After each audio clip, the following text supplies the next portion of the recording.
بسم اللہ الرحمن الرحیم الحمد للہ رب العالمین والصلاة والسلام علی سید المرسلین وخاتم النبیین وعلی آلہ وصحبہ اجمعین ومن تبعہم بإحسان ودعا بدعوتہم الی یوم الدین اما بعد فاعوذ باللہ من الشیطان الرجیم بسم اللہ الرحمن الرحیم وَلَئِنْ آتَيْتَ الَّذِينَ أُوتُوا الْكِتَابَ بِكُلِّ آیَةٍ مَا تَبِعُوا قِبْلَتَكَ وَمَا أَنْتَ بِتَابِعٍ قِبْلَتَهُمْ وَمَا بَعْضُهُمْ بِتَابِعٍ قِبْلَةَ بَعْضٍ وَلَئِنِ اتَّبَعْتَ أَهْوَاءَهُمْ مِنْ بَعْدِ مَا جَاءَكَ مِنَ الْعِلْمِ إِنَّكَ إِذًا لَّمِنَ الظَّالِمِينَ الَّذِينَ آتَيْنَاهُمُ الْكِتَابَ يَعْرِفُونَهُ كَمَا يَعْرِفُونَ أَبْنَاءَهُمْ وَإِنَّ فَرِيقًا مِّنْهُمْ لَيَكْتُمُونَ الْحَقَّ وَهُمْ يَعْلَمُونَ الْحَقُّ مِنْ رَبِّكَ فَلَا تَكُونَنَّ مِنَ الْمُمْتَرِينَ وَلِكُلِّ وِجْهَةٌ هُوَ مُوَلِّيهَا فَاسْتَبِقُوا الْخَيْرَاتِ أَيْنَمَا تَكُونُوا يَأْتِ بِكُمُ اللَّهُ جَمِيعًا إِنَّ اللَّهَ عَلَى كُلِّ شَيْءٍ قَدِيرٌ وَمِنْ حَيْثُ خَرَجْتَ فَوَلِّ وَجْهَكَ شَطْرَ الْمَسْجِدِ الْحَرَامِ وَإِنَّهُ لَلْحَقُّ مِنْ رَبِّكَ وَمَا اللَّهُ بِغَافِلٍ عَمَّا تَعْمَلُونَ ومن حيث خرجت فولي وجهك شطر المسجد الحرام وحيث ما كنتم فولوا وجوهكم شطره لئلا يكون للناس عليكم حجة إلا الذين ظلموا منهم فلا تخشوهم واخشون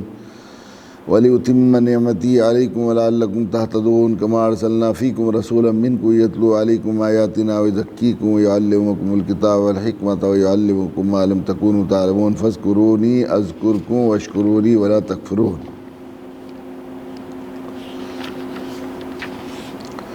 اور جن لوگوں کو کتاب دی گئی ہے اگر تو ان کے پاس ہر قسم کی نشانیاں لے کر آؤ تب بھی یہ تمہاری قبلے کی پیروی نہیں کریں گے، ورنہ تم ان کے قبلے پر عمل کرنے والے ہو نہ یہ ایک دوسرے کے قبلے پر عمل کرنے والے ہیں. اور جو علم تمہارے پاس آ چکا ہے اس کے بعد اگر آپ کہیں تو تم نے ان کی خواہشات کی پیروی کر لی تو اس صورت میں یقیناً تمہارا شمار ظالموں میں ہوگا. جن لوگوں کو ہم نے کتاب دی ہے وہ اس کو اتنی اچھی طرح پہچانتے ہیں جیسے اپنے بیٹوں کو پہچانتے ہیں، اور یقین جانو ان میں سے کچھ لوگوں نے حق کو جان بوجھ کر چھپا رکھا ہے، اور حق وہی ہے جو تمہارے پروردگار کی طرف سے آیا ہے، لہذا شک والوں میں ہرگز شامل نہ ہونا. اور ہر گروہ کی ایک سمت ہے جس کی طرح وہ رخ کرتے ہیں، لہذا تم نیک کاموں میں ایک دوسرے سے آگے بڑھنے کی کوشش کرو. تم جہاں بھی ہوگے اور تم سب کو اپنے پاس لے آئے گا، یقیناً اللہ ہر چیز پر قادر ہے. اور تم جہاں سے بھی سفر کے لیے نکلو اپنا نماز کے وقت مسجد حرام کی طرف کر لو، یقیناً یہی بات حق ہے جو تمہارے پروردگار کی طرف سے آئی ہے، اور جو کچھ تم کرتے ہو اللہ اس سے بے خبر نہیں. اور جہاں سے بھی تم نکلو اپنا منہ مسجد حرام کی طرف کر دو، تم جہاں کہیں بھی ہو اپنے چہرے اسی کی طرف رکھو تاکہ لوگوں کو تمہارے خلاف حجت بازی کا موقع نہ ملے. البتہ ان میں جو لوگ ظلم کے خوگر ہیں خاموش نہیں ہوں گے، سو ان کا خوف نہ رکھو، میرا ہی خوف رکھو، اور تاکہ میں تم پر اپنا انعام مکمل کروں تاکہ تم ہدایت حاصل کرو. یہ انعام ایسا ہی ہے جیسا تمہارے درمیان ایک رسول بھیجا تو تمہارے سامنے ہماری آیتوں کی تلاوت کرتا ہے، تمہیں پاکیزہ کرتا ہے، تمہیں کتاب و حکمت کی تعلیم دیتا ہے، تمہیں وہ باتیں سکھاتا ہے جو تم نہیں جانتے تھے. لہٰذا مجھے یاد کرو، میں تمہیں یاد رکھوں گا، میرا شکر کرو، میری ناشکری نہ کرو. یہ آیات یہاں تک جو ہے دیکھیے، جس طرح بعض روایت میں آتا ہے کہ اللہ تعالیٰ یہ بات فرماتے ہیں، میں نے سورہ فاتحہ، پہلی سورت ہے سورہ فاتحہ کو میں نے اپنے بندوں کے درمیان آدھا آدھا بانٹا ہے. شروع میں اللہ کی بڑائی بیان کی گئی ہے اور بعد میں بندے اپنے اللہ سے سوال کرتے ہیں، وہ سکھا دیا گیا ہے. ہم سے کیسے اپنی مرادیں پوری کرو گے، مانگو گے، اور کس طرح کرو گے، ہماری بڑائی اور ہماری تعریف حمد و ثنا کس طرح کرو گے، اور پھر آدھا حصہ جو ہے وہ اس میں دعا ہے. اسی طرح یہ سورہ بقرہ جو ہے، یہ جیسے پہلے بھی ایک درس میں بات بتائی گئی تھی کہ ہر چیز کی ایک چوٹی ہوتی ہے. اللہ کے نبی صلی اللہ علیہ وسلم نے ارشاد فرمایا، اور قرآن کی چوٹی جو ہے یعنی وہ بالکل عروج جو کہا جائے، چوٹی جو ہے سب سے اونچی چیز کو کہتے ہیں، چوٹی جو ہے وہ سورہ بقرہ ہے. اس کو بھی اللہ تعالیٰ نے آدھا آدھا بانٹا ہے. آدھا اس میں سورہ بقرہ میں بنی اسرائیل سے خطاب ہے، جو امت پہلے تھی، جس کو سرداری دی گئی تھی اور جس کو خاص نوازا گیا تھا کتابوں سے، انبیاء سے اور بادشاہوں سے، اور ان کو پوری دنیا پر فضیلت دی گئی تھی. ان کو جو ہے اس دینی قیادت کی باغ ڈور دی گئی تھی، بنی اسرائیل. اور پھر تحویل قبلہ کا ذکر کیا یہاں سے. وہ تحویل قبلہ جو ہے وہ تاج پوشی کی تبدیلی ہے کہ اب تک تو تمہیں بنو اسرائیل کو سب کچھ دیا گیا تھا، بنو اسماعیل میں منتقل. اتنے دنوں سے حضرت اسماعیل علیہ السلام اللہ کے کیسے پیارے نبی تھے، ذبیح اللہ تھے، اور خاص اللہ تعالیٰ نے ان کو امتیاز عطا فرمایا تھا. لیکن پورے 2500 سال تک کوئی نبی بنو اسماعیل میں نہیں ہوا۔ حضرت اسماعیل علیہ السلام کی اولاد میں پھر ایک کو حضرت اللہ کے آخری رسول جناب رسول اللہ صلی اللہ علیہ وسلم کو جو ہے آخر میں بھیج دیا گیا، سید الاولین والآخرین کو۔ گویا سارے نبیوں کے بدلے میں ایک نبی ان سے افضل عطا فرمایا۔ اس سے اپنے نبی کی شان بھی بتانی تھی کہ سارے نبیوں کے انک لمن المرسلین بھی سورہ یاسین میں فرمایا نا، تو علماء نے لکھا ہے کہ آپ سارے رسولوں کی جیسے ہیں۔ رسول لمن المرسلین کہا گیا ہے، لیکن اس میں مفسرین نے یہ نقطہ بھی نکالا ہے کہ آپ صرف ایک رسول کے برابر کام نہیں ہے آپ کا، جتنے سارے رسولوں کو کام دیا گیا تھا اور جتنا جو ہے زمانہ اور جتنا حلقہ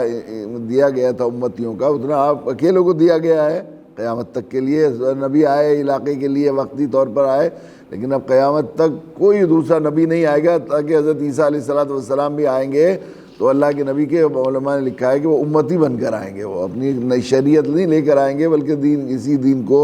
اور اسی شریعت کی اتباع اور اسی شریعت کی پیروی کرنے کے لیے آئیں گے اور پیروی کروانے کے لیے آئیں گے۔ تو اب یہ قبلہ کی تحویل جو ہے گویا یہ تاج پوشی کی تبدیلی ہے، اس لیے درمیان میں تحویل قبلہ کا ذکر کیا گیا۔ اور اس میں یہ بات بھی بتائی گئی کہ تحویل قبلہ اصل میں امتحان ہے فرما برداری اطاعت کا۔ یہ تحویل جس امتحان میں ظاہر ہے یہ صحابہ کرام رضی اللہ تعالیٰ عنہم اجمعین اور یہ مکی لوگ 100% پاس ہو گئے کہ ایک دفعہ ہم نے پہلے مکہ معظمہ میں وہ اپنے اس قبلے کو جانتے تھے، وہ جس سے انہیں والہانہ عاشقانہ تعلق تھا، سینکڑوں سال سے اس کی طرف نماز پڑھتے آئے تھے، انہیں معلوم تھا کہ ہمارے ابراہیم کا بنایا ہوا مکان کا وہ ہے، اور اس سے پہلے سے بھی انبیاء حضرت آدم علیہ السلام نے بھی اسے بنایا تھا۔ تو اس کے ساتھ ایک بہت آستھا کا مسئلہ، آخری درجے میں والہانہ عقیدت مندانہ آستھا کا تعلق تھا۔ لیکن جب مدینہ آئے اور نبی نے انہیں یہ بات کہی کہ بیت المقدس کی طرف کو منہ کر کے نماز پڑھنا ہے، تو انہوں نے ذرا بھی چون و چرا نہیں کیا اور فوراً انہی کی طرف کو، ہمارا تو رخ اللہ کی طرف ہے، قبلہ جو ہے ہمارا اصل دل کا رخ اللہ کی طرف ہے، اللہ کا حکم ادھر ہو جائے گا تو ادھر کر لیں گے، ادھر ہو جائے گا تو چشم ابرو کا خیال کرتا ہے نا غلام، فرما بردار غلام بندے بنائے گئے ہیں۔ اور بندے کی خصوصیت یہ ہے، 2-3 دن پہلے بھی اس سلسلے میں ذکر کیا تھا کہ بندے کی غلام کی قیمت بڑھتی ہے فرما برداری، ماننے میں کمال پیدا کرنے پر۔ جتنا زیادہ وہ اشاروں پر اور جتنا زیادہ چشم ابرو کا خیال کرتے ہوئے ماننے میں کمال پیدا کرے گا، اتنا زیادہ بھاؤ بڑھے گا اس کا، بڑھے گا۔ تو اللہ کے یہاں وقت اور بازار میں جب اللہ کے یہاں بڑھے گی تو بندوں کے یہاں بڑھے گی۔ اس لیے کہ حدیث میں آتا ہے کہ اللہ تعالیٰ جب کسی بندے سے محبت فرماتے ہیں تو جبرائیل کو فرماتے ہیں کہ فلاں بندہ اللہ کے محبوب ہے، تم اس سے محبت کرو، جبرائیل محبت کرنے، جبرائیل اعلان کرتے ہیں فلاں بندہ اللہ کا محبوب ہے عاملین عرش سے کہ تم ان سے محبت کرو، تو وہ پھر دوسرے پہلے آسمان والے، پھر دوسرے آسمان والے، 7ویں آسمان، پھر 6، یہاں تک کہ مچھلیوں، جنگل کی مچھلیوں اور پرندوں تک کے دلوں میں محبت ہو جاتی ہے۔ اور یقیناً بعض اللہ کے نیک بندے ایسے بے ضرر بن جاتے ہیں، ہم نے دیکھا ہے چڑیوں کو اور چیزوں کو ایسے بیٹھ جاتی ہیں ان سے کہ دوسرے لوگوں سے اتنا گارتی ہیں، ان سے بے ضرر سمجھتے ہیں، ایسی محبت اور انسیت محسوس ہونے لگتی ہے کہ یہ خود ان سے محبت کر رہے ہیں۔ تو اللہ تعالیٰ کے ہاں محبت کا دار و مدار ہے فرما برداری میں کمال پیدا کرنے پر، جس میں صحابہ کرام رضی اللہ تعالیٰ عنہم اجمعین جن کو کہا فَإِنْ آمَنُوا بِمِثْلِ مَا آمَنْتُم بِهِ، تم نے تو جو کچھ کیا ککرم، ہمیشہ ٹیڑھ نکالی، ہمیشہ سوالات کیے، ہمیشہ کیوں اور کیوں، کیا اس میں کیا مسئلہ ہے، اس میں کیا مسئلہ ہے، کوئی حکم دیا گیا بچڑے کو ذبح کرنے کو دیا تو کیسا ہو، اب ایک دفعہ اس کا رنگ بھی بتا دو، ایک دفعہ یوں بھی کر دو، ایک دفعہ وہ بھی کر دو۔ پھر ہم تو پہلے خود ہی وہ کر رہے تھے کہ ہمارے لیے بھی کوئی شریعت اور کتاب ہو تاکہ ہم بھی صاحب کتاب کہلائیں، اللہ نے کتاب دے دی مانو، تو انہوں نے کہا ہم تو جب تک نہیں مانیں گے جب تک کہ خود اپنے کانوں سے سن لیں کہ اللہ میاں کہہ رہے ہیں۔ پھر اللہ نے کہہ دیا تو کہا جب تک ہم دیکھ نہیں لیں گے جب تک نہیں مانیں گے۔ پھر اللہ وہ جو ہے بجلی کا کڑکا آیا اور سب کو جو ہے ذرا سی دیر میں جو ہے وہ سب کے سب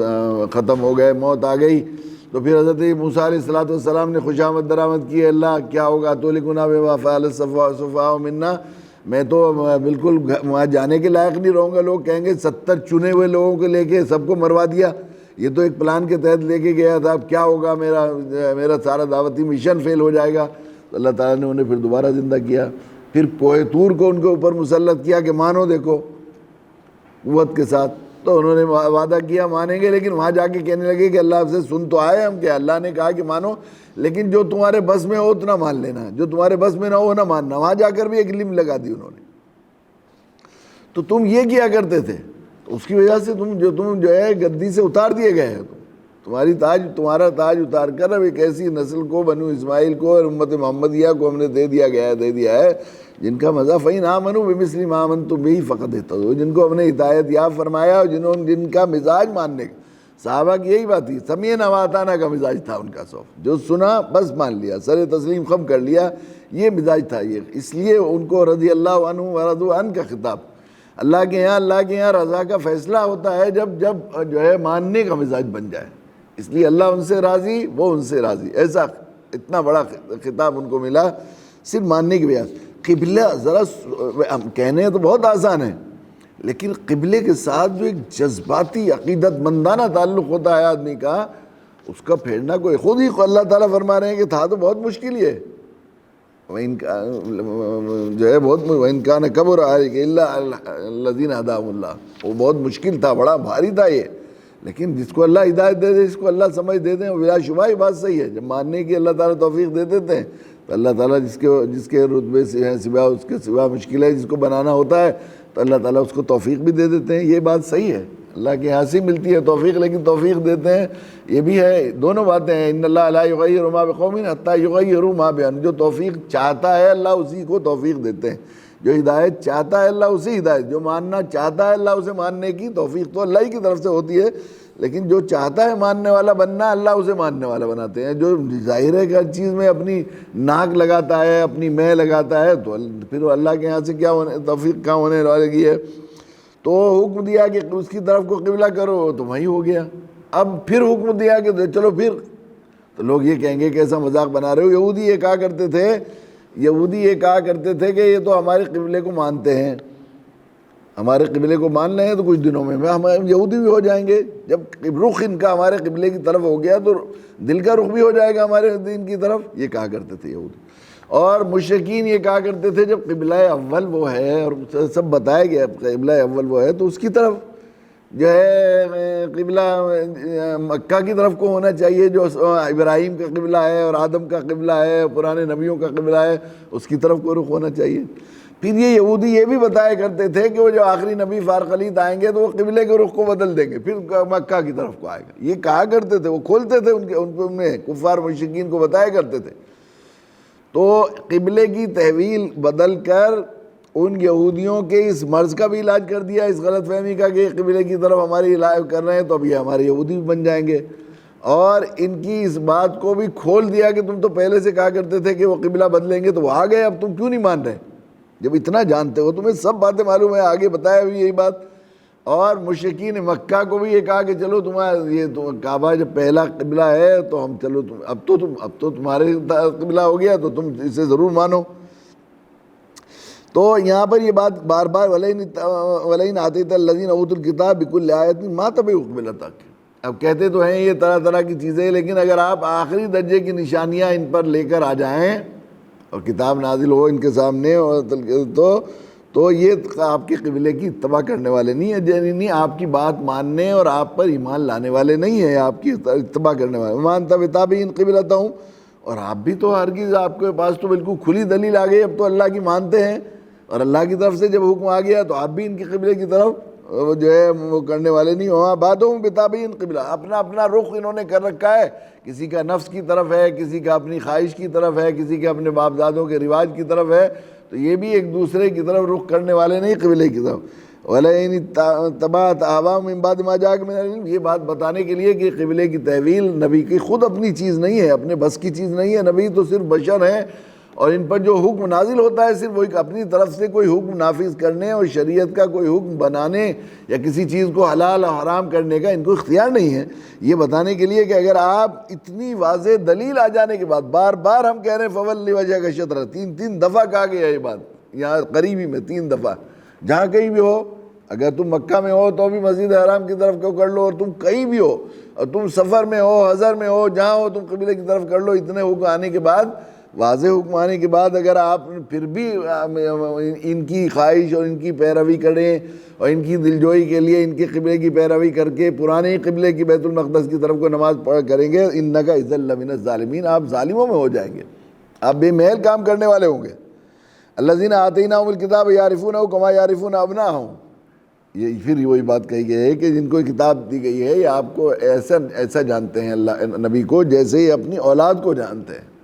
جیسے اپنی اولاد کو جانتے ہیں۔ حضرت عبداللہ ابن سلام سے حضرت عمر رضی اللہ تعالیٰ نے فرمایا، جو بہت پرانی کتابوں کے بڑے بڑے عالم تھے، بہت ہی یہودی عالم تھے، کہ تم کیا اللہ کے نبی صلی اللہ علیہ وسلم کو ایسے جانتے ہو کہ جیسے اپنی اولاد کو جانتے ہیں؟ تو حضرت عبداللہ ابن سلام نے یہ بات کہی کہ ہمیں اپنی اولاد کے سلسلے میں تو ہو جائے گا تھوڑا بہت جو ہے وہ متشابہ لگ جائے گا، تھوڑا بہت غلط فہمی ہو سکتی ہے، لیکن اللہ کے نبی کے بارے میں ہمیں فرشتے نے، جبرائیل نے آ کر ہمیں بتا دیا، ہمارے اوپر بتا دیا گیا ہمارے نبیوں پر کہ کیسی کیسی پہچان ہوں گی، ہم دور سے پہچان لیں گے کہ یہ نبی ہیں۔ اور دوسری یہ بھی عجیب اللہ کی شان ہے کہ اتنے کتابیں آسمان سے شروع سے، وَإِنَّهُ فِي زُبُرِ الْأَوَّلِينَ، جس کا ہمارے ہندوستان کے لوگ دعویٰ کرتے ہیں آدی گرنتھ پہ آسمانی کتابیں ہیں، پھر اس کے بعد قرآن ہیں، اس کے بعد جو ہے دوسری جو ہے یہ اگرچہ ڈراموں میں لکھی گئی ہیں لیکن کچھ نہ کچھ مذہبی چیزیں اس میں انہوں نے شامل کی ہیں، جیسے ہمارے یہاں بھی بعض در یتیم لکھی، ماہر القادری نے، بہت ہی پیاری کتاب ہے، لیکن انہوں نے آخری درجے میں، چونکہ ہمارے یہاں تو بہت احتیاط اور بڑا اس دین کو قیامت تک محفوظ کرنا تھا، اس لیے اس میں خلط ملت کی گنجائش، سارے چور دروازے بند کر دیے گئے۔ اللہ کے نبی صلی اللہ علیہ وسلم کا ارشاد گرامی کتنی روایات سے الگ الگ اسناد سے نقل کیا گیا ہے کہ جو بات میں نے نہیں کہی، قرآن کی تو ایک ایک نقطے کی حفاظت ہے، لیکن حدیث پاک کی بھی حفاظت کا اللہ نے انتظام کیا کہ جو بات میں نے نہیں کہی اس نے میری طرف سے نقل کی، وہ اپنا ٹھکانہ جہنم میں بنا لے۔ تو صحابہ اور نقل کرنے والے کتنا احتیاط کرتے تھے، صحابہ تو اتنا تھرا جاتے، کپ کپا جاتے۔ حضرت عبداللہ ابن مسعود قال رسول اللہ صلی اللہ علیہ وسلم کہتے تھے تو پسینے پسینے ہو جاتے، کپ کپ ہی چھوٹ جاتی تھی، اور پھر فرماتے تھے انشاءاللہ ثم انشاءاللہ، اتنا ہی کہا یا اس سے کچھ کم یا اس سے کچھ زیادہ، کوئی ایک لفظ کچھ، حتیٰ کہ بعض راویوں نے جملے بعض الفاظ نقل کرنے میں تھوڑا سہ ہو گیا یا لکھنے میں سہ ہو گیا یا کچھ ہو گیا تو جو غلط لفظ بھی بولا ہے تو اسی کو نقل کیا ہے، اور ساتھ میں اپنی رائے نقل کی کہ بھئی میں نے یہی سنا ہے لیکن مجھے ایسا لگتا ہے کہ راوی سے اس میں یہ بات سہ ہو گئی، بات یہ ہونی چاہیے، دل کو یہ بات لگتی ہے، لیکن اس میں یہ نہیں کہا کہ اس کو صحیح کر دیتے، اتنی احتیاط کی ہے اس میں جو ہے وہ اتنی وہ کی ہے۔ تو یہ اتنا اللہ، لیکن یہاں ہمارے یہاں ہندوستان میں ایسا رواج نہیں تھا، اس کو بہت بدل دیا، بہت تحریف، خود ابھی تک ان کے پاس اصل میں تاریخ، ہمارے ملک کی خصوصاً بر صغیر کا یہ المیہ رہا ہے کہ پرانے زمانے میں یہاں تاریخ کا رواج نہیں رہا، یہ ایک بہت ہمارے جو ہے وہ رہا ہے، یعنی وہ جو تاریخ کے جو اصول ہوتے ہیں ہر چیز کو محفوظ کرنے کے، اس کے، اس لیے ابھی تک اس بات پر بھی کوئی معلوم نہیں ہے کہ ویدوں کا رائٹر کون ہے، آیا آسمانی الفاظ ہیں یا کسی نے سنائے نبیوں سے یا ان سے جو ہے اوتاروں سے جنہیں رشی منی کہتے ہیں ان سے سنی ہے اللہ کی باتیں جو ان پر الہام ہوئی یا القاء ہوئی یا وحی ہوئی، ان کو جمع کیا گیا ہے، ایسا ہوتا ہے۔ اسی طرح اور بھی دوسرے قرآن وغیرہ کے سلسلے میں کس نے لکھی ہے، اس پر کتنی روایتیں ہیں ان کے یہاں، کتنی روایتیں، لیکن اور ان میں اتنی تعریف ہو گئی ہے، چونکہ وہ تو ناول کے اندازوں میں ہوا، جو میں نے کل بھی ذکر کیا تھا کہ اصل ختم ہو گئی ہے اور وہ جو ہے وہ کچھ کی کچھ چیزیں ہو گئی ہیں، لیکن اس کے باوجود اللہ تعالیٰ کی طرف سے انتظام ہے قیامت تک کے آنے والے انسانوں کے لیے ہدایت کے لیے، چونکہ اللہ تو قادر مطلق ہے، فاعل لما یرید علی کل شیء قدیر ہے، اللہ کی مشیت اور بغیر مرضی کے بغیر کوئی ایک نقطہ مٹانا چاہے اپنی آخری درجے میں کوشش اور صاحب اختیار ہونے کے باوجود، سمجھنے کے باوجود، ہوتا تو ہے نہیں صاحب اختیار، لیکن سمجھنے کے باوجود کوئی مٹانا چاہے تو مٹا نہیں سکتا۔ تو اللہ نے یہ انتظام کیا کہ ساری کتابوں میں، حتیٰ کہ بودھ گرنتھوں، بودھ مذہب کے جو گرنتھ ہیں ان میں بھی، اور تمام اس میں اللہ کے نبی صلی اللہ علیہ وسلم کے آنے کے سلسلے میں، آپ کی تشریف آوری کے سلسلے میں جو پیش گوئیاں کی گئی ہیں وہ انہیں ہٹا نہیں سکے، وہ انہیں بدل بھی نہیں سکے، وہ ویدوں میں اسی طرح ہیں، پرانوں میں اسی طرح ہیں، اپنشدوں میں اسی طرح ہیں، بالکل نام تک ہے، محمدم پران ہے باقاعدہ۔ اور وہ بعض ایسی چیزیں ان کہنی ایک ہوتی ہے ان کے ہاں، جو ہے وہ مرتے وقت جب روح نہ نکل رہی ہو تو اس وقت وہ کہی جاتی ہے، تو وہ اس میں بھی اللہ کے نبی صلی اللہ علیہ وسلم کا نام نامی ہے۔ اور ساری انجیلوں میں جتنی اناجیل ہیں اور جتنے اولڈ ٹیسٹمنٹ نیو ٹیسٹمنٹ جتنے ہیں زبور اور اس کے حصے، ان میں بھی اللہ کے نبی صلی اللہ علیہ وسلم کے آنے کی جو پیش گوئیاں وہ بالکل، ابھی ایک نئی انجیل ملی ہے جس کا بہت چل رہا ہے، پچھلے دنوں چرچا، ان کا بہت ذکر ہوا کہ وہ نکالی جائے گی اور اتنے دنوں میں کھولی جائے گی۔ اس کا ہو رہا تھا کہ وہ پرانی انجیل ہے، وہ نئی انجیل سے مطلب یہ ہے کہ وہ نئی دریافت ہوئی ہے، لیکن بہت سب سے پرانی انجیل ہے وہ، اس کا ذکر ان کے یہاں کتابوں میں آتا ہے۔ تو اس میں تو اللہ کے نبی صلی اللہ علیہ وسلم کے آنے کی بالکل صاف بہت ہی واضح الفاظ میں، جس میں تشریح میں بھی کوئی غلط فہمی نہ ہو سکے اور سمجھنے میں کسی طرح کا اشتباہ نہ ہو سکے، اس طرح کی ہے۔ تو یہ اللہ کی طرف سے انتظام ہے کہ اللہ کے نبی صلی اللہ علیہ وسلم جب آ جائیں تو پھر ان پر ماننے اور ان پر ایمان لانے میں کسی کو کوئی تردد نہ رہے، اور خود اپنی کٹ حجتی اور زدہ کی وجہ سے کوئی آدمی خود ہی اپنے آپ دوزخ میں جانا چاہے اور ایمان سے پھرنا چاہے تو پھرے، لیکن وہ اس کا دل اس کے لیے مطمئن ہو اندر سے کہ یہی وہ نبی آخر الزماں ہے جن کے مانے بغیر نجات مشکل ہے۔ تو الذین آتیناہم الکتاب یعرفونہ کما یعرفون ابناءہم، یہ اس طرح جانتے ہیں جیسے اپنی اولاد کو۔ وَإِنَّ فَرِيقًا مِّنْهُمْ لَيَكْتُمُونَ الْحَقَّ وَهُمْ يَعْلَمُونَ، اور ایک بڑا فریق ان میں سے ایسا ہے جو حق کو چھپاتا ہے، حق جانتے ہیں لیکن چھپاتے ہیں، اسے خوب جانتے ہیں۔ الحق من ربک فلا تکونن، حق اللہ کی طرف سے ہے۔ یہ جو قبلے کی تحویل کا ہے، یہ یہودی آپ کو کچھ کہنے لگیں یا کچھ کرنے لگیں، نبی آپ بالکل ان کے چکر میں مت آئیے، یہ آپ کے رب کی طرف سے حق ہے اور آپ بالکل اس میں شک میں نہ پڑیے، یہ اللہ کی طرف سے فیصلہ ہے۔ محض یہ نہیں کہ میری خواہش تھی، یہ میری چاہت تھی، تو قبلہ تو ہمیں بدلنا ہی تھا، پہلے سے طے ہی تھا، تمہارا امتحان لینا تھا اسے، اور ان کے لیے اتمام حجت کرنا تھا جو لوگ وہ تھے، اس لیے ہمیں قبلہ بدلنا ہی تھا، یہ اللہ کی طرف سے۔ وَلِكُلِّ وِجْهَةٌ هُوَ مُوَلِّيهَا فَاسْتَبِقُوا الْخَيْرَاتِ، ہر ایک کا ایک طرف کو تو رخ کرے گا آدمی، ہر ایک نے اپنا اپنا رخ بنایا ہوا ہے۔ تو اے نبی، اے مسلمانوں کو بھی، ایمان والوں کو کیا کہ آپ اس بحث میں نہ پڑیں اور اس میں اپنا وقت ضائع نہ کریں۔ جو چیز عمل کرنے کی ہے، جو چیز آپ کی دنیا اور آخرت کو فلاح، اس بحث میں پڑھنے سے کہ قبلہ یہ ہے، یہ ہے، اس سے کوئی جو ہے انسان کے کردار پر اور انسان کی زندگی پر کوئی اثر پڑنے والا نہیں ہے۔ فاستبقوا الخیرات، نیکیوں میں بڑھیے آپ یہ وقت جو ہے، صحیح بات یہ ہے کہ اپنا وقت تعمیری کام میں خرچ کیجئے، یہ اس میں الجھنے کی ضرورت نہیں ہے۔ انما تکونوا یاتی بکم اللہ جمیعا، جہاں کہیں بھی ہو اللہ آپ کو جمع کر دے گا، جہاں کہیں بھی ہو، بتا دیں اللہ تعالیٰ یہ نہیں ہے، ان اللہ علی کل شیء قدیر، اللہ تعالیٰ ہر چیز پر قادر ہے۔ ومن حیث خرجت فول وجهک شطر المسجد الحرام وانه للحق من ربک وما اللہ بغافل عما تعملون، بار بار تاکید کی گئی ہے، بار بار یہ بتایا گیا ہے، بس آپ اس چکر میں نہ پڑیے، آپ بالکل مطمئن ہو گے جہاں کہیں بھی ہوں، آپ صرف یہی نہیں، مدینہ منورہ کے لیے قبلہ نہیں ہے، آپ کو عرب میں ہو، عجم میں ہو، مشرق میں ہو، مغرب میں ہو، شمال میں ہو، جس طرف قبلہ ہے اس طرف پر اللہ کی طرف سے قبلہ اول جو ہے، یقیناً یہ جگہ زمین کی نب پیدا ہوگا۔ یہ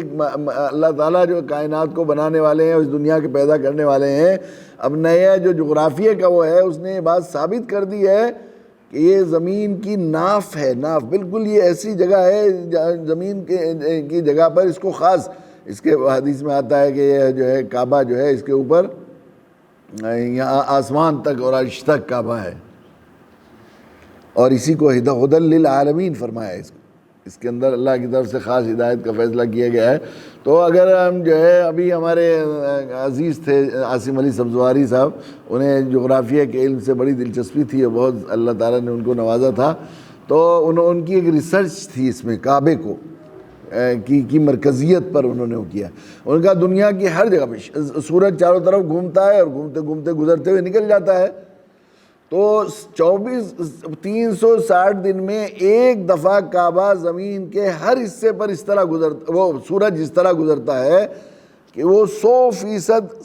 جو ہے 90 ڈگری پر اس کی شعاعیں ہوتی ہیں، ٹیڑھی نہیں ہوتی، یعنی اس کا ضائع نہیں ہوتا اس جگہ کا۔ اگر اس جگہ کوئی چیز کھڑی ہوئی ہو،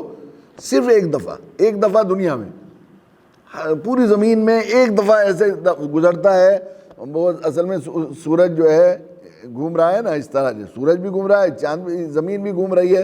تو سورج جو ہے کا گزرنا اس طرح ہوتا ہے، اس طرح یوں گزرا، پھر ذرا اور دن چھوٹا ہو گیا تو تھوڑا اور کم گولا ہو جاتا ہے، پھر اور دن چھوٹا ہو گیا تو اور اس طرح ہوتا ہے، پھر بڑھنا شروع ہوتا ہے تو بڑھتا چلا جاتا ہے۔ لیکن کوئی جگہ زمین میں ایسی نہیں جہاں سورج جو ہے وہ 2 دفعہ جو گزرتا ہو. صرف ایک ہی دفعہ ایسا ہوتا ہے کہ اس کا کوئی سایہ نہیں ہوتا, لیکن انہوں نے ثابت کیا اور باقاعدہ ان دونوں دنوں میں وہ جولائی کا کوئی 18 جولائی شاید اور شاید 14 مئی میں 2:46 اور 18 ٹائم تو مجھے معلوم نہیں ہے اور صحیح تاریخ کا بھی نہیں, لیکن 2 تاریخیں ایک مئی کی ہے اور ایک جولائی میں 2:00 پر اور جو ہے 2:44 پر اور مئی میں 2:12 پر, کچھ ایسا ہے کہ پورے کعبہ جتنی جگہ, اور یہ کعبہ بھی اتنا ہی اللہ کی طرف سے بنا ہے, طے کیا ہوا, یہ بھی انہوں نے ثابت کیا ہے. تو کعبے کے برابر میں اگر کوئی پینسل بھی رکھیں گے, قلم بھی رکھیں گے تو اس کا سایہ ہو جائے گا تھوڑے فاصلے پر بھی, لیکن کعبے کا سایہ نہیں ہوتا اس وقت. تو انہوں نے کہا ہے کہ دنیا میں کہیں بھی انہوں نے کعبے کے رخ کرنے کے سلسلے میں بھی ماہر تھے. اب تو اللہ یہ نیا یہ بیچارے انٹرنیٹ والوں